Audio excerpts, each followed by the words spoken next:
প্রান্তীয় সহযোদ্ধা ভাই বোনেরা, আপনারা সবাইকে আমার বক্তব্য একটা বড় ধরনের, শুধু আমাদেরকে নিয়ে না, টোটাল বাংলাদেশকে নিয়ে একটা বড় ধরনের ফাঁদ ফেলে রেখে দিয়েছে। বয়সের থাকছে এদেশের তরুণদেরকে, হাজার হাজার তরুণদেরকে বেকারত্বের দিকে দাবিত করবে।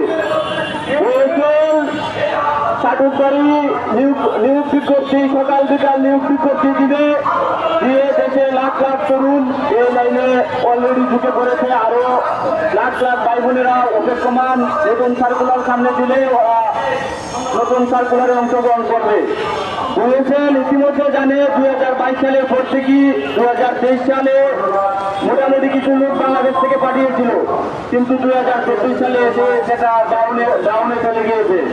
কিন্তু বুয়েসেলের বোঝার উচিত ছিল যারা রোজগারে আজকে ঢুকেছে তাদের অক্লান্ত পরিশ্রম, তাদের জেনুইন যতটুকু পরিশ্রম করার কথা ছিল তার থেকে 3 গুণ বেশি পরিশ্রম করে রোজগারে ঢুকেছে।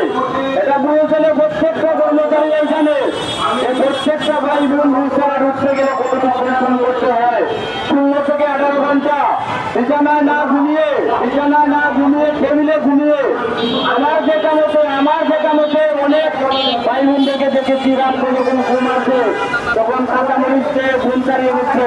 তাও এই কুড়িয়ার লেন রয়েছে, পরীক্ষা দিয়ে পাস করতে হবে, রোজগার করবে, কুড়িয়াতে আমাদেরকে যেতেই হবে। সেই লক্ষ্যে আমরা অত্যন্ত পরিশ্রম সংগ্রাম করে আমরা আজকে রোজগার করতে হতে পেরেছি। কিন্তু বুয়েসেল আমাদেরকে নিয়ে কোনো ধরনের কোনো কথা বলতেছে না। আমাদের সহযোদ্ধা ভাই বোনেরা ইতিমধ্যে অনেকেই রোজগার থেকে ডিলেট হয়ে গিয়েছে। বুয়েসেল মাঝে একটা চাটুকারি বক্তব্য দিয়েছিল যে রোজগার বলতে যারা ডিলেট হলে তাদেরকে নিয়ে আমরা বাধ্য একটা পরীক্ষা দেওয়ার সুযোগ দিব। বুয়েসেলের এই মতামতকে আমরা তীব্র বিজ্ঞান জানাই। বুয়েসেলের রুচি এত নিম্ন রুচি, একটা মানুষ রোজগার হতে গিয়ে ওনাদের যে পরিমাণে ফেরাতে হয়। এখন বুয়েসেল বললো একটা চাটুকারি কথা বললো যে আপনাদেরকে একটা পরীক্ষা দেওয়ার সুযোগ দেওয়া হবে।